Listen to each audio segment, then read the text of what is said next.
All right, today we're going to be looking at whole numbers. So we're going to be looking at things like place value, how to round, and how to write down numbers as words and words as numbers. So the first thing we need to be able to do is identify what counting and whole numbers actually mean. When we think of counting numbers, what we're talking about is the numbers that we would use to count in terms of if I look at some trees in a field, or if I look at some, games on a shelf, I would start counting at 1, then I go 2, 3, 4, and so on. And so we don't actually include the number 0. And so these would be our counting numbers. So any of these positive numbers that don't include 0. Whole numbers, the only difference would be there that we do actually include the 0. So it goes 0, 1, 2, 3, 4, etc. And so if we're looking at a number line, so you can see here we start down here at 0, and we can move to the right to get larger numbers in increments of 1 in this case. And so starting at here and moving across is how we get our whole numbers. Our counting numbers, the only difference would be instead of starting here, we'd end up starting here. And so we would move to the right there as well. So the 0 is called the origin, and this is where we base all of our other numbers off. So 1 will be 1 unit away from 0, or the origin. 2 will be 2 units away from the origin, and so on and so forth. So larger numbers will become after, so they'll come to the right of the origin, and smaller numbers will be closer to the origin. So they'll be, if you're orienting yourself at a larger number, let's say we're here at 6, to the left of that will be smaller numbers like 5, 4, 3, and so on. So just an example now, which of the following are counting numbers and which are whole numbers? Well, we know that our counting numbers start at 1, are whole numbers in the sense of they're integers, so 1, 2, 3, 4, and so on. And the only difference between whole and counting numbers are the inclusion of 0 for whole numbers. So 0, is that a counting number? No. So it's not a counting number, but it is a whole number. We do include 0. So we can put W.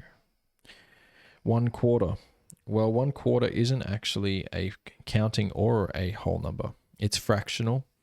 So decimals and fractions aren't included in counting and whole numbers. And so this would be neither. So I'll denote that with just an X. 3, well, that would be a counting number as well as a whole number. And so it's probably an important point to make now that all counting numbers are whole numbers, but not all whole numbers are counting numbers. 5.2, well, that's a decimal, so that wouldn't be a counting or a whole number. And then 15 and 105, well, they're both greater than 1, they're integers, and so they're both counting and whole numbers.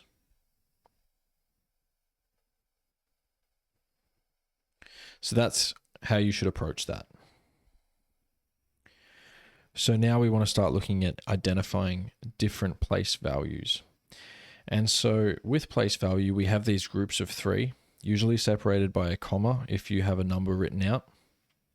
And so each of these values of 3, so I'll denote, this is one group of 3, this is the second group of 3, and so each group of 3 is called a period.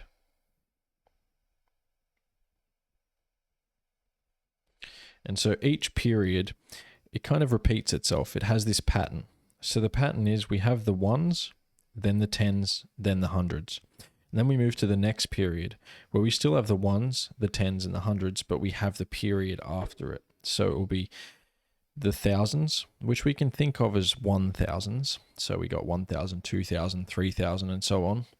We don't say 1000s, we just say thousands. But for the 10s, we do say 10,000s, and then we say 100,000s. And then it repeats. So we go millions, and then 10 millions, and 100 millions.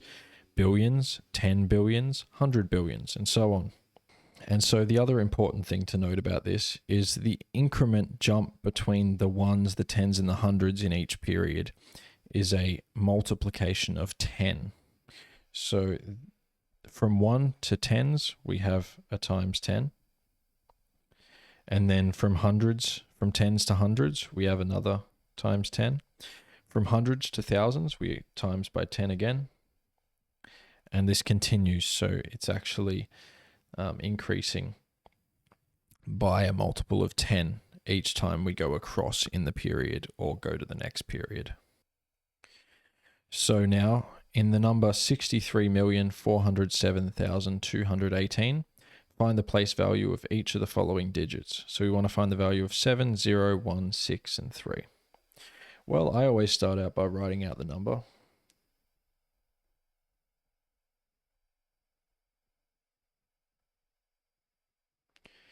And so 63,407,218, that looks right. And so that we'll just start at the left. So we're looking for the place value of the 7. So the 7 is in the second period. So this would be one period, this would be the second period, and this would be 2/3 of the first or the third period, sorry. And so there is a number missing in this period. It just means we don't have a value there. So it really would be a 0 if you were going to write it. So the 7 would be in the thousands place. So I'll just denote that by TH. Then for the 0, well, we're looking the next one over. So this will be the 10,000s place. So TTH. 1, well, this is back in the first period in the middle spot. So we know this is the tens place, and the period is the ones. So this will actually just be the tens. The 6, well, this is in the third period from the right. And so this would be in the tens place as well for the millions period. So this would be the 10 millions. Let's go TM. And then finally with the 3, well, that's in the ones place of the millions period. And so that would just be millions. All right, so moving forward, whenever we've got a clear procedure or method, I will be writing the steps down. I think it's really important that you note these steps down and then you use them going forward as you approach your own practice problems. And so we'll be doing a few examples in these videos. However, there'll be a lot more examples that you should be doing on your own. And I'll have massive videos for that, just full of hours of examples. And so I suggest that you have this process written down and then you can approach it methodically. So what are the steps to using place value to name whole numbers? So we start at the leftmost digit. We name the number in each period, followed by the period name. However, we do exclude the period name for the ones. Then we use commas to separate the periods and do not use the word and when naming a whole number. So when you're writing a whole number, you don't write and. I say and usually. It's incorrect, but it's very hard not to say when it's trained in. And so I don't think many people would care too much. Just don't write it. So an example of that. So we've got this massive number here. It actually happens to have, so we've got 1, 2, 3, 4, 5 periods there. So we go from right to left to check what periods we have. So we've got the ones, and then we've got the thousands, then we've got the millions, then we've got the billions, and then we've got the trillions. So because this 8 is in the ones place, we would write the number 8 in words. So 8 followed by the period name, which happens to be trillion. So we've got 8 trillion and then comma. Really important we separate our periods, whether it's numerically written or written in words by a comma. And so then we've got 165 billion. So 165 billion, comma. So then we've got 432 million. So 400 and then 32 million. Then we've got a comma followed by 098. So because there's no hundreds place in the thousands period, then it'll just be 98,000. So 98,710. So we actually just write 710, not 710.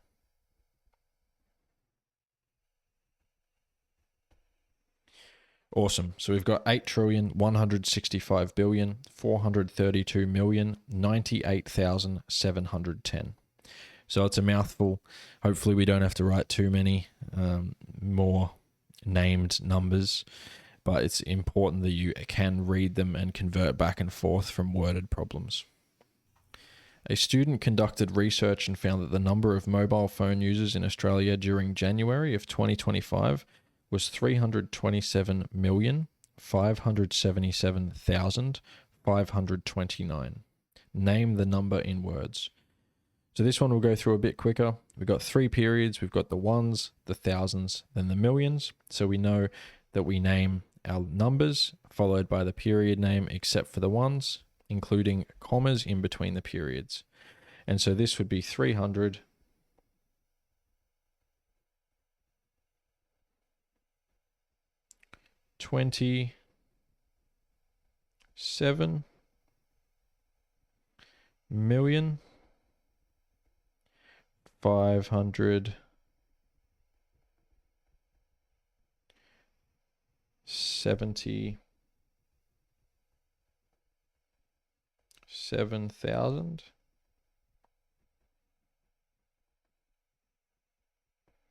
529.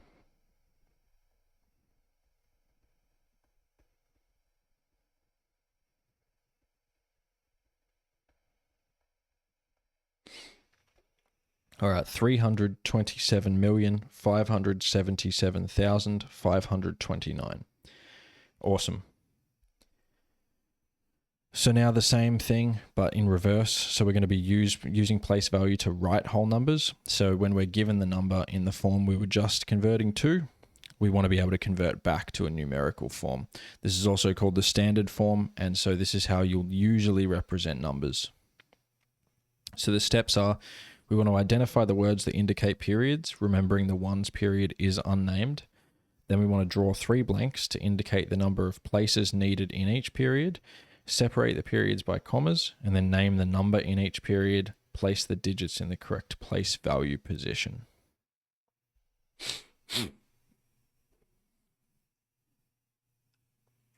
All right, so we want to write using digits, 53,401,742. All right, so we know we've got the million as the leftmost period. So we can start from there, and we know that's the 3rd period. So we want to put 3 spaces in each period, and then we can start from the left and go forward to the right. So 53 million, well, there's no hundreds place, so we can just eliminate that. We don't need it. And we can write 53. Now we've made sure that we've had that comma there. Then we've got 401. So 401 is written 401. So there's no tens placed there. And then that's the thousands period. And then we've got 742. So 742. And that's how you write that number. So really important that you make sure you're getting the place value right as you put it in. There's a very, very big difference if you get things wrong, because remember, each number or each place value is another multiple of 10 greater or less than, and so the meanings of these numbers become very different if you make a mistake anywhere.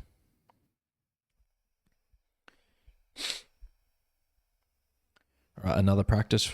So write the following number using digits. So we've got 9,246,073,189. So the first step, we look at our leftmost period. It happens to be the billions period. That's the 4th period. So we can start by writing 4 periods, each with 3 gaps.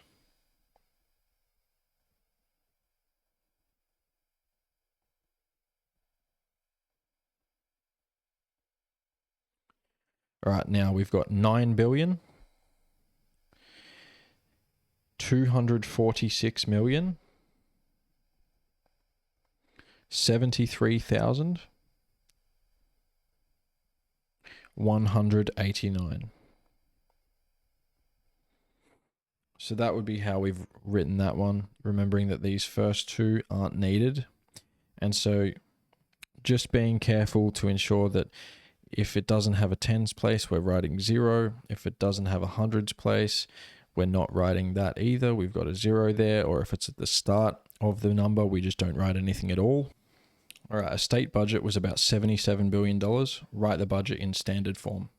So standard form is just numerical, so it's the exact same problem. The only difference here is we don't have a full number. They've written sum numerically, and then they've given us the period name.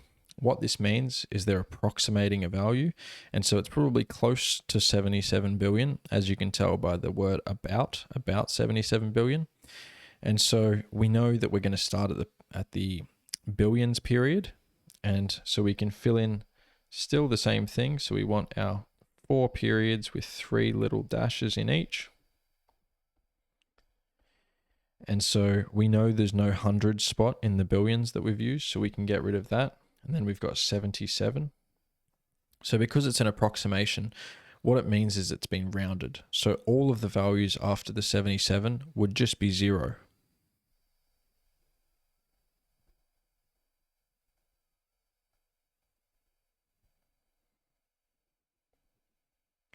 And so that's how you write 77 billion. Really, another thing, we should probably put a little $sign there as well. Important that if we've got some units or a currency or anything, that we are putting that in our answer. All right, so this is a very important part of the lecture, so I highly, highly recommend writing this process down. It can be easily forgotten. It's quite easy once you work out what's going on, but getting to the period where it's actually internalized and you can just do this off by heart, that can take a while. And so rounding whole numbers, what does it actually mean? Well, it's the process of approximating a number. The approximation, or the specific place value that you're going to round to, it depends on factors like how much accuracy you actually require in the number. And so you can kind of think, if I've got a luggage, as an example, and maybe it actually weighs 5,962 grams, and I can just round that up to 6 kilos, right? Makes it easy. But if we're measuring something for a scientific purpose, maybe we'd actually go even further than that, and we'd find maybe like 8 significant places or a few decimals. And so we really need to know what our purpose of rounding is before we decide what to round it to. For this case, it's fine. I will tell you what place value to round to, so we can just practice the method. And then in later videos, we'll get into determining for yourself where you should be rounding to, or where maybe you shouldn't approximate at all. So the process is, 1, you want to locate the given place value. All digits to the left of that place don't change unless the given place value is a 9, in which case it may. This depends on step 3. So just underline the place that you're given, and then determine if the digit to the right is greater than or equal to 5. And so if it is, we want to add 1 to the digit in the given place value. And if that digit is 9, we replace it with a 0 and add 1 to the digit immediately to its left. This process can continue. If we have another 9 there, it will just go to the left again. And so if it isn't actually greater than or equal to 5, so if it's 4 or less, we just don't change the digit in the given place value. And so we put everything to the right of that digit as 0 and just leave it alone. So we want to round 843 to the nearest 10. So the first thing I always do is just write out the number again. So there's 2 methods to do this. You can either underline the place value that you're looking for, or underline the digit to the right that you're going to be checking if it's greater than or equal to 5. In my case, I prefer underlining the given place value and then looking to the right. So I'm going to do that, but you can do it that other way if you'd like. So because we're going to the nearest 10, we would underline the tens place, which is this one. Now we look to the digit to the right. Is it 5 or more? No, it's actually less than 5. That means we leave the underlined place or the given place value alone, so it stays as 4, and we just put everything to the right of that as 0. And so we could say to the nearest 10, 843 is approximated by 840. And so this symbol here just means approximate. So it's approximately 840. So now rounding each number to the nearest 100. So for A, 23,658. I follow the exact same process every time. I find that it's very useful so that these things get ingrained. And so I suggest you do the same. So I'll start by writing out the number, and then we'll look at the place value we're supposed to look at. And so we're going to the nearest 100. So we want to underline the hundreds place.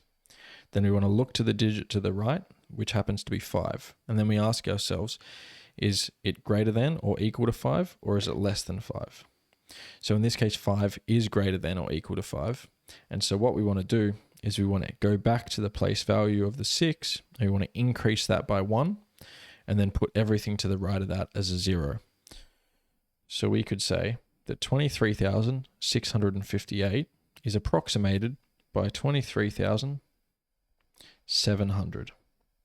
And so you can see that we've increased the 6 by 1 to get 7, and then we've made everything to the right of that 7 a 0. So for B, it's the exact same process. So we've got 3,978, and so we write that number down. We underline the hundreds place. Then we look to the digit to the right, happens to be 7. 7 is greater than or equal to 5, so we know we want to go back to the 9 and we want to increase it by 1. However, if you remember from the steps that I hope you wrote down, when it's a 9, you make the 9 into a 0 and you increase the number to the left by 1.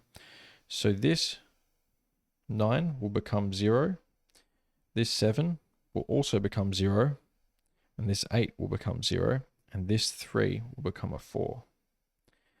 And so the reason these two become 0 is because if we increase this 9 to a 0, that means we have to make the 3 into a 4, and then everything to the right of that should be a 0.